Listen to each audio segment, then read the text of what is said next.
this stream was supposed to start at 5, and I lost track of time, mostly due to watching movies. So I do apologize for that. But I'm here now, and let's get started. So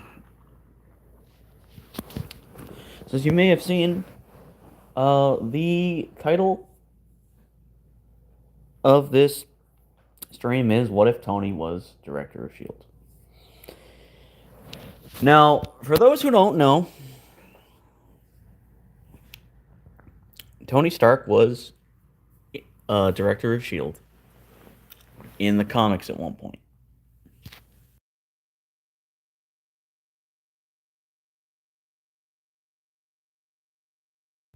Sorry for that abrupt mute.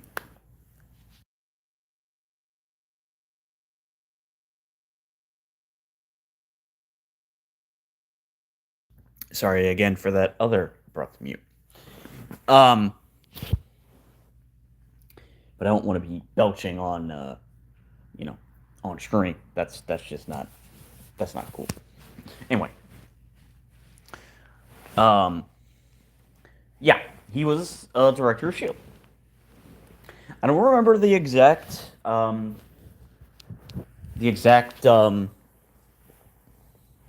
I don't know what exactly led to that occurring, but Maria Hill, from what I remember, was still what do they call the second in command? The assistant director or whatever. And I don't know if Nick Fury just left for some reason or was no longer around.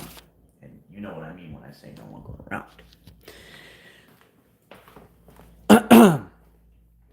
Given that this happened in the comics, it would not have been too out of the realm of possibility for them to have also done it in the movies.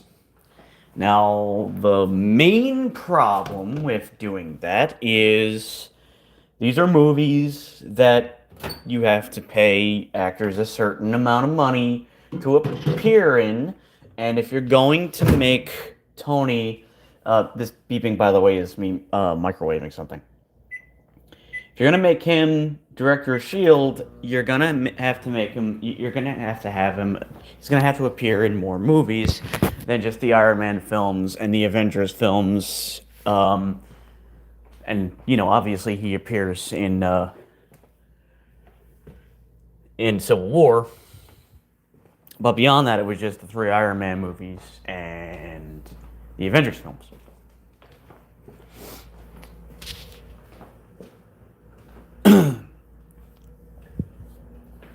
I think the best point.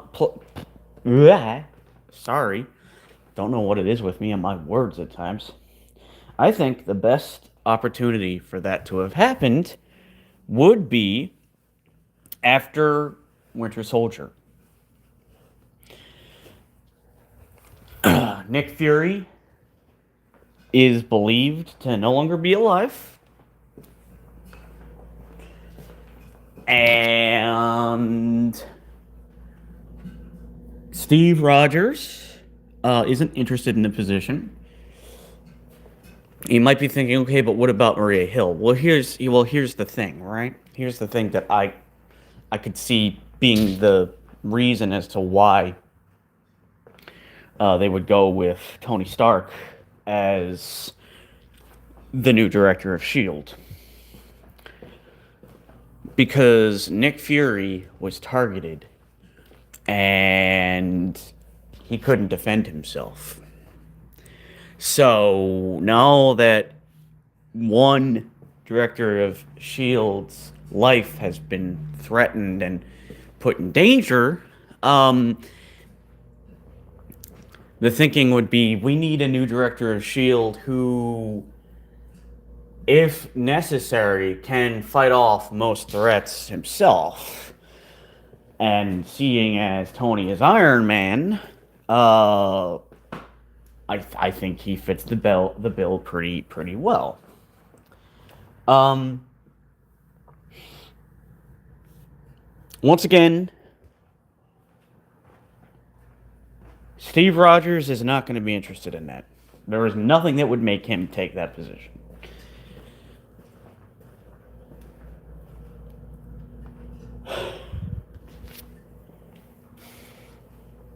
I do wonder if during the filming of Winter Soldier, whether or not the plan was to somehow set Steve up to be the director of S.H.I.E.L.D.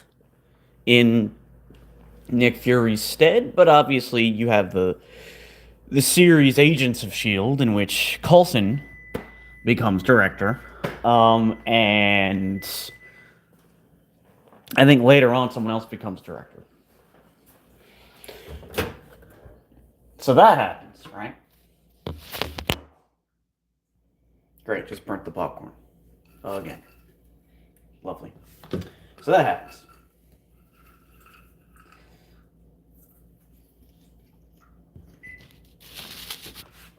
That's too burnt for me. Way too burnt for me.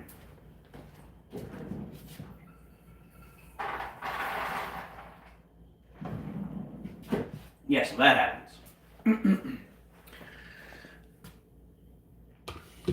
The other reason would be, and I could see this easily fitting into the plot, that maybe after Tony was born, his father had conversations with Nick Fury, and Fury might have been like, you know, your son is showing a lot of promise. He's very intelligent like you. I don't remember the exact point in time in which the Starks were no longer around. Like, you know, when Bucky got rid of them. But I had to have been around the time that Tony was in college, right? Or not long before that, because again, I don't remember the timing. Was he already in college studying, or no? Regardless, given how these things tend to go, you know, Howard probably envisioned that his son would take over Stark Industries and would go on to study science in some capacity and basically do the same thing he did, but with access to more advanced technology, right? Than what would have existed in his time. And going along with this, you know, I could see in this hypothetical scenario Fury and Howard having a conversation. As a founding member of S.H.I.E.L.D., I don't remember much being stated about what his role was, how he actually contributed to the founding of S.H.I.E.L.D. Maybe that's addressed in Agent Carter, although I'll be honest with you, I don't like that idea. The idea that you have to watch a show to learn more about the movies, which were the meat of it, let's be honest. But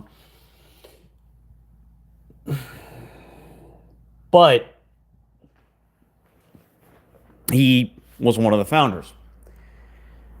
Does that mean that he, like, founded it along with some other people and they worked on the infrastructure of the organization as well as, you know, the physical foundation of it, right? Like the actual building, the actual mainframe, that sort of thing. I'm sure Howard was mainly involved in that. But he would have had to have been given some kind of position while with S.H.I.E.L.D. We also know At least I think this was the case in the MCU, that Hank Pym was also a founding member of S.H.I.E.L.D. Again, I believe that was the case. Or at least a higher ranking member of S.H.I.E.L.D. And we know that based on the Ant-Man movie, he went on missions for them as Ant-Man. So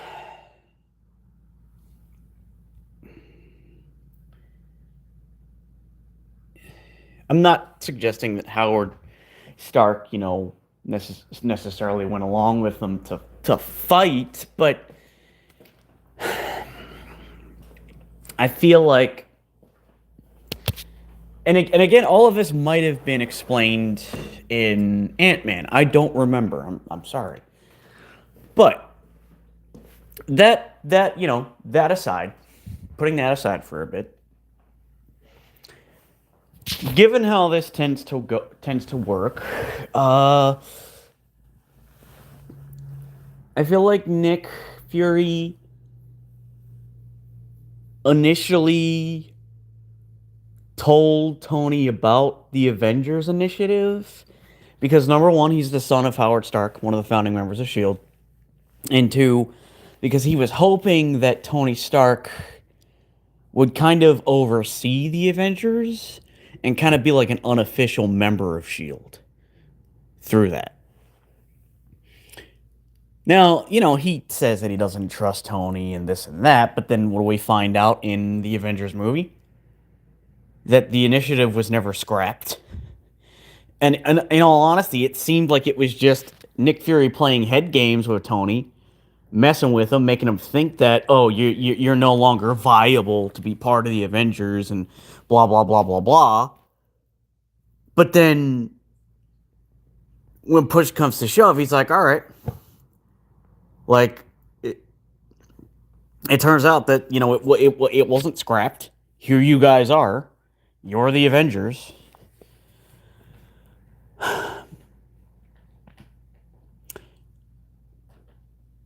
And another thing we know about Nick Fury is that he doesn't trust anyone, right? I mean, it's not that he doesn't trust anyone. He doesn't trust most people. That is something that he and Tony have in spades. Now, Tony's a little more paranoid about it, but okay, maybe not paranoid, but he's a little more.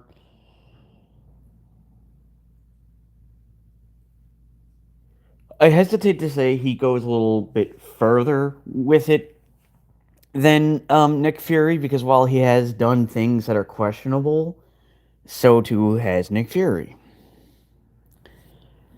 I kind of get the feeling that if we were to look at these movies as real life and not films, that Nick Fury was probably thinking, I like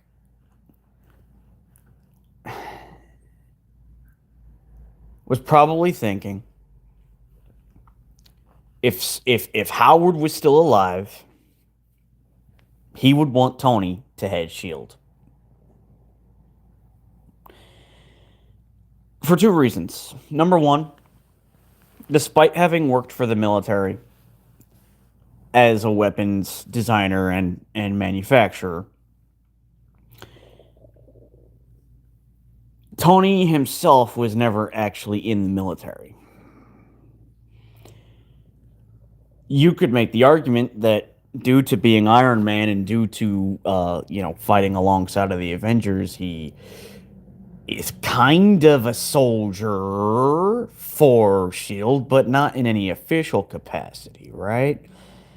He's not going to have a military rank. He's pretty much just a civilian with special privileges, right? And while he's not a S.H.I.E.L.D. agent, necessarily. You could argue that the Avengers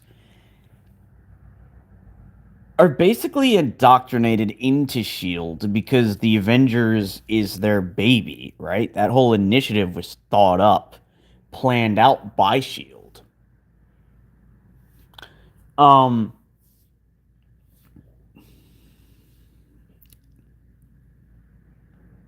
so I think it makes perfect sense for Tony to uh, take that position for the reasons I just gave. Um,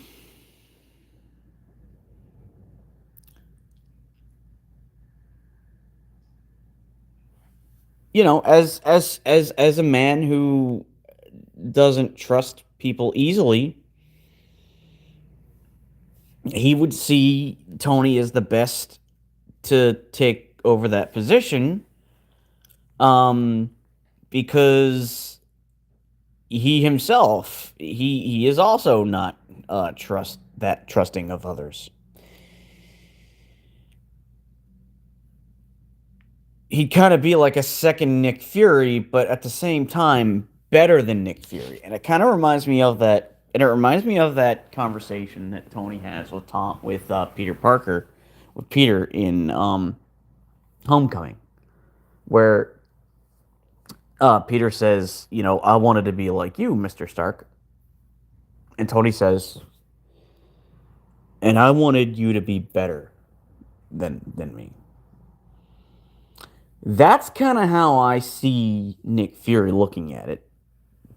And you could argue that without having said those words, he kind of did look at Tony in that respect, which might explain why he kind of, went, what the heck were you thinking with the whole Ultron maneuver?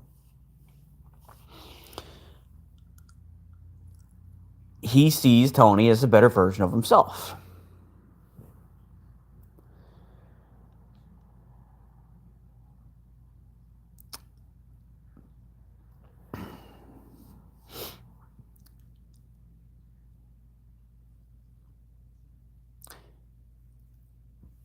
I think you would also look at it as from the perspective of S.H.I.E.L.D. doesn't need another soldier or government agent heading it.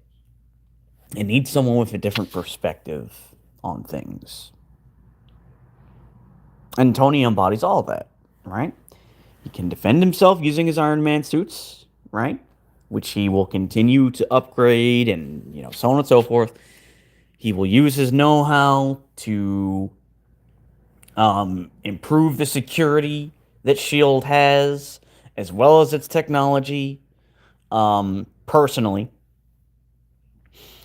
And because he's not on board with the bureaucracy, like Nick Fury, that kind of makes him perfect for the role. He's also not going to be afraid to get his hands dirty and do things that someone like Steve Rogers would be against. He does have his limits, of course, and I think that's something that Nick Fury would see as a positive for Tony, because again, he doesn't want Tony to be another Nick Fury.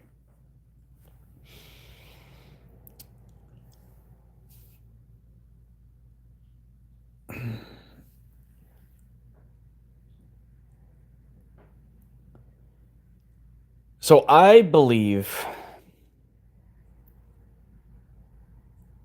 the way this would have gone, because you obviously have to rewrite something. You have to rewrite Winter Soldier to an extent to make this happen. I believe Nick Fury doesn't make it to the end. And as he's about to, leave, like, and I don't mean leave like, hey, here's the door, I'm seeing myself out. I mean like leave. He either uh he either somehow declares Tony as his successor, or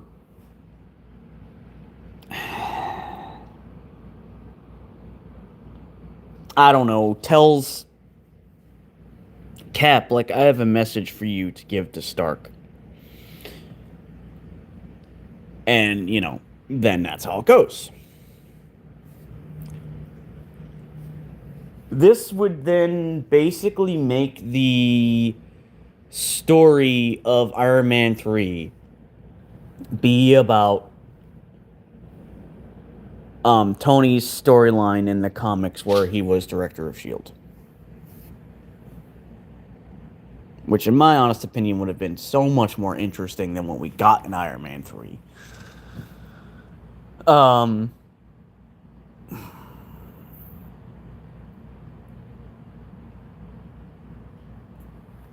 it also kind of leads it also leads the way for Tony to really start working on an answer to future extraterrestrial threats like the Chitauri and Loki.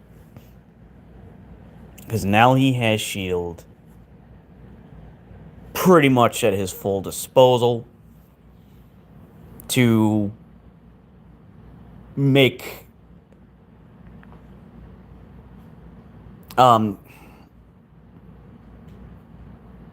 to improve upon as much as he possibly can. Not to mention, as he is obviously more than just a little bit good with computers, he has know-how that would allow him to buff the security of S.H.I.E.L.D. so that something like Hydra weaseling their way in and taking it over from the inside can never happen again.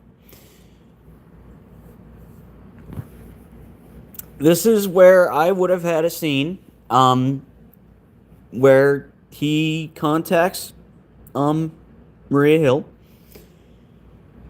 He contacts Coulson, who I believe still would have been the director at this point. He calls Steve Rogers, and he calls Tony Stark. And maybe he contacts Black Widow and Hawkeye out of respect, because even though it's not explicitly stated, they're clearly high-ranking agents in S.H.I.E.L.D., right? Obviously.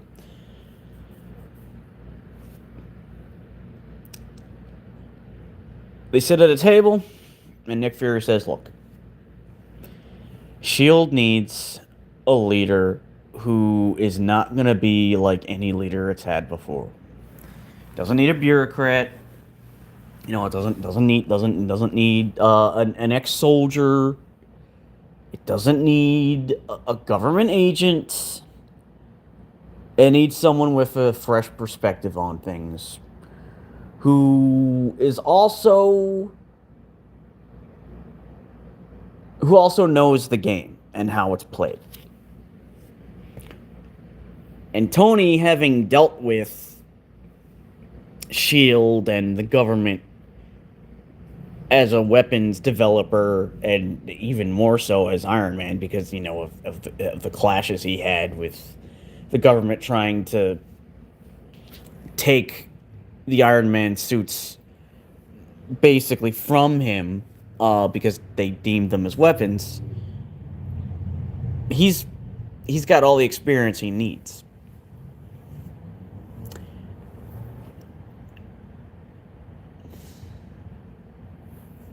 And maybe the other reason could be, well, since he's an outsider,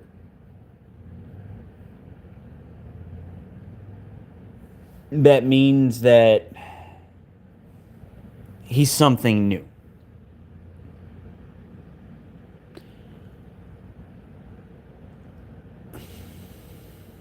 And maybe even something a little,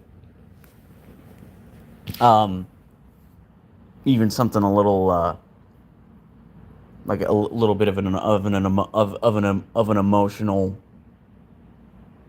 line about Nick Fury saying, "I feel like if his father was alive today, I could see his accomplishments. he would agree with me that Tony is what S.H.I.E.L.D. needs.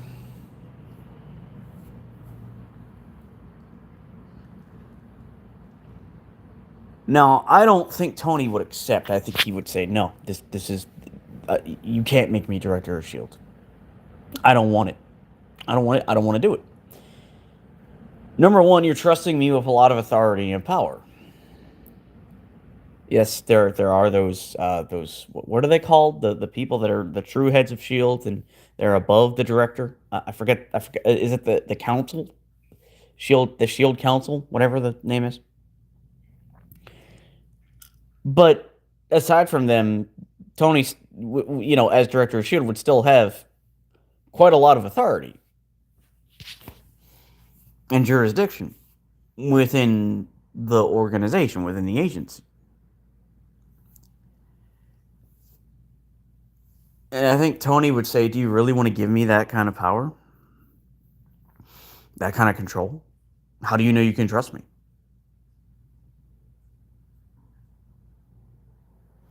He might not say this outright, but Tony's whole arc was about bettering himself and learning from his mistakes.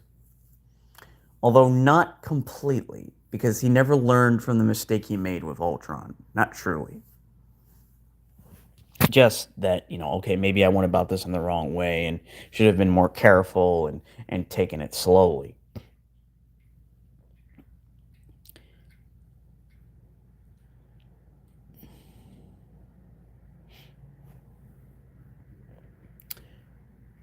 Um, this would probably cause some more tensions between him and Steve than had already existed. Um, I mean, they're said to be friends, even though we only see them in films together when they're in the Avengers and in Civil War.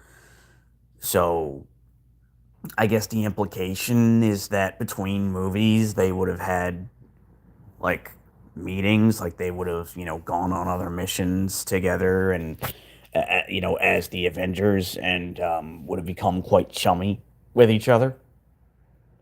Um,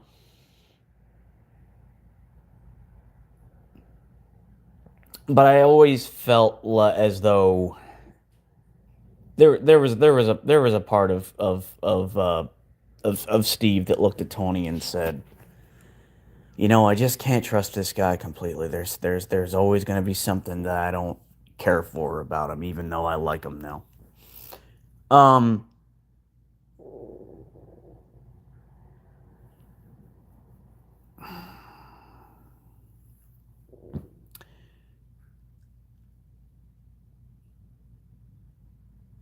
I'm just gathering my thoughts. My apologies, everyone. So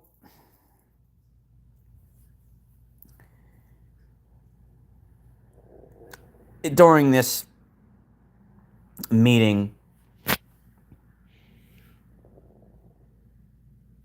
Agent Carter, Peggy Carter, gets brought up. You know, Nick Fury probably says to Steve, "What do you think Agent Carter would do? What do you think she would do if she was here with us? What do you think her answer would be? Her opinion?" And that's where I feel like Steve would kind of discard his feelings towards Tony and he'd think back to how his father was and how Howard was mostly like his son. Um, but that maybe Tony had surpassed his father, and I don't mean technologically speaking, I mean from not being a better person, but wanting to take accountability for his mistakes. And wanting to do what was truly best for the people. as well as striving to build a world in which maybe you wouldn't need a team like the Avengers anymore. Maybe you wouldn't, or if you would, it would be less often. Like it would be in very, very, very extreme scenarios.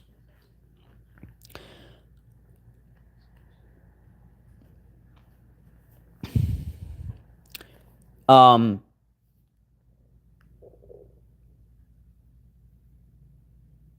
and while he's thinking back on Stark, he remembers how Agent Carter and Howard, they kind of had like a camaraderie, right? They would disagree. They would kind of butt heads at times, just like Tony and Steve have. But he proved himself as a founding member of Shield, and I'd imagine a high-ranking member of Shield. I kind of see him as like the original Fitz and Simmons, but like the one that founded all that stuff. Um,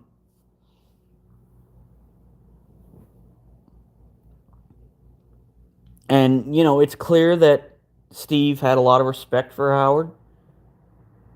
I don't know if they were necessarily friends, but they at least had a good working relationship.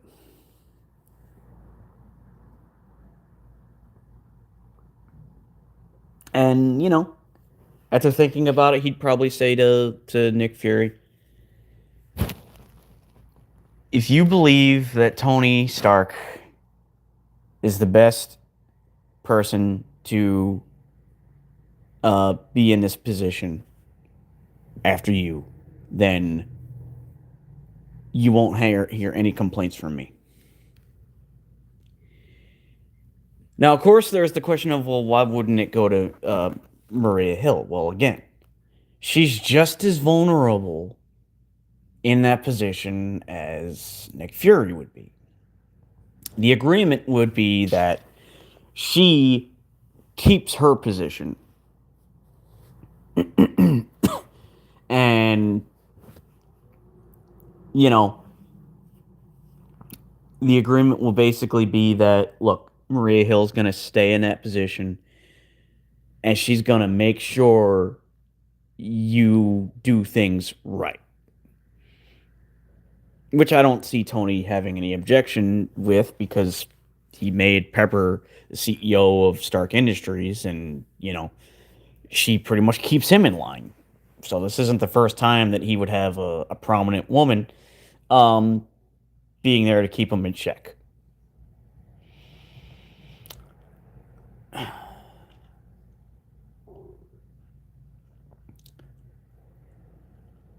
I'm also thinking that Tony would be a more behind the scenes director than Nick was. Nick didn't see every agent, but he was more out in the the front of things than Tony would be. Tony would mostly just be like in an operations role, right? Like he's still tinkering around with the Iron Man tech and uh direct and commanding Shield at the same time. Maria Hill could do some of the more hands-on stuff. Like she could actually be present for training sessions and so on and so forth.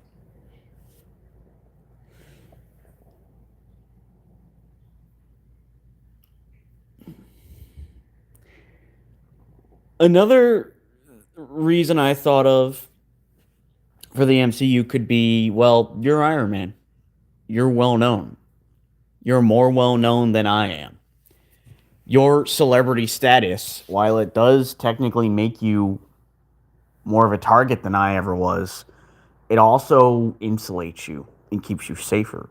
Because the people more or less trust Iron Man and the Avengers. Not so much Shield. An Avenger being the head of Shield might put them more into the people's good graces. They won't just see them as a shadowy government organization. Um, so it's good for that purpose too, and it might make S.H.I.E.L.D. more feared. Because Iron Man at this point proved how capable his Iron Man suits are in combat and how capable of operating them he is. I mean, you know, he didn't just build the suits, he pilots them too, and he's got the skills, right?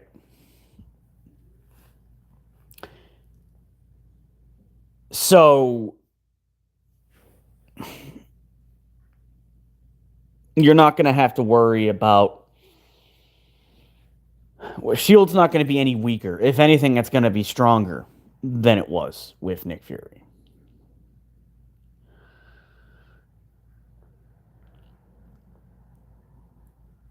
So, they agree. I can't see there being any objections from Hawkeye and Black Widow because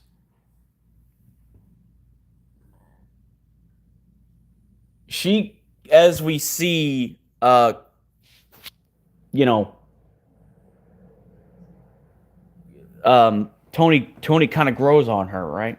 Like, I mean, she ultimately sides with him in Civil War, and like she seems to respect his opinion on things. Uh, and Hawkeye doesn't seem to have any issues with Tony either. Um, and he also takes his side in Age of Ultron, ultimately. So it's like everyone in Shield would probably be, the top brass at Shield would pretty much be cool with it. Um,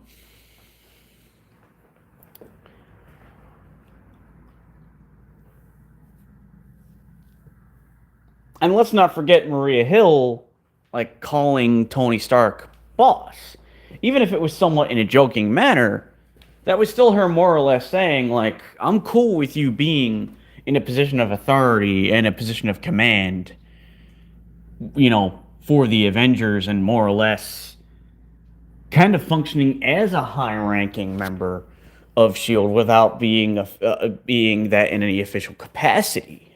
Um, he kind of did function as a sort of director of Shield, if you think about it, in Age of Ultron, right? In those little conversations they would have, and how she would like almost speak to him and Steve as if they were her superiors.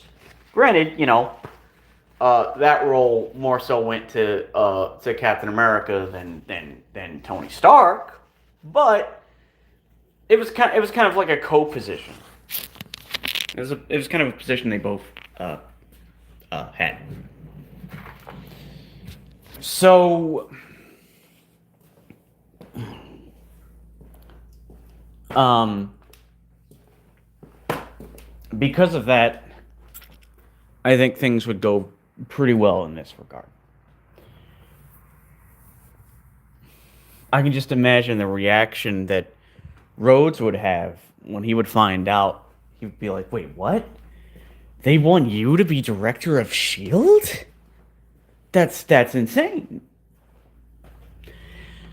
Now this would make things very interesting in the Iron Man 3 film. Because as director of Shield, Tony has more responsibilities. Even though, once again, Maria Hill is going to be doing most of the, day-to-day work, and Tony is going to be more involved with the internals of it. He's director to make sure that the ship is being sailed appropriately. He's not the one at the helm. He's the one commanding the person at the helm or overseeing the person at the helm and making sure that they're steering it the way it needs to be steered.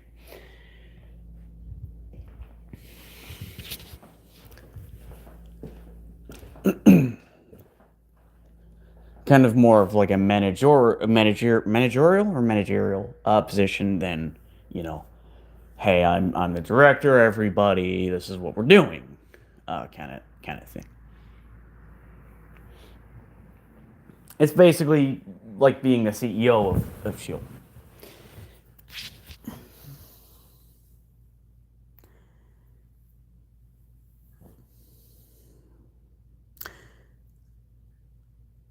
And that's honestly that's pretty much it. I'm sorry that I'm kind of all over the place.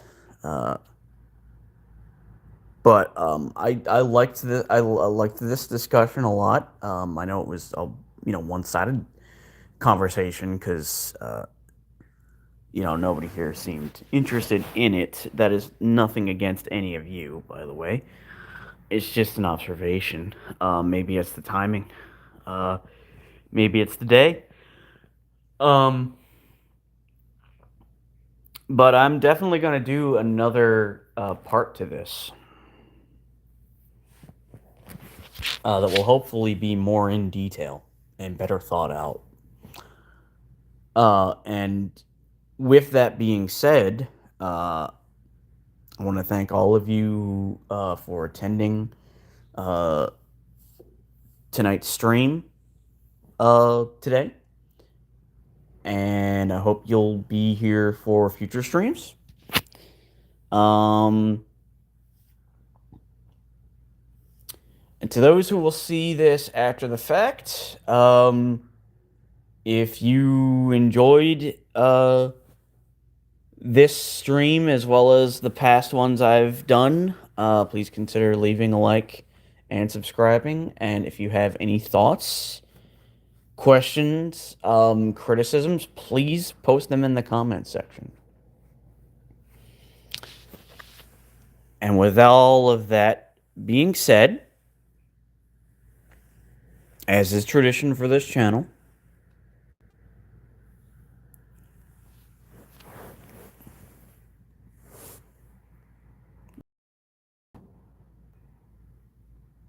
I am Iron Man.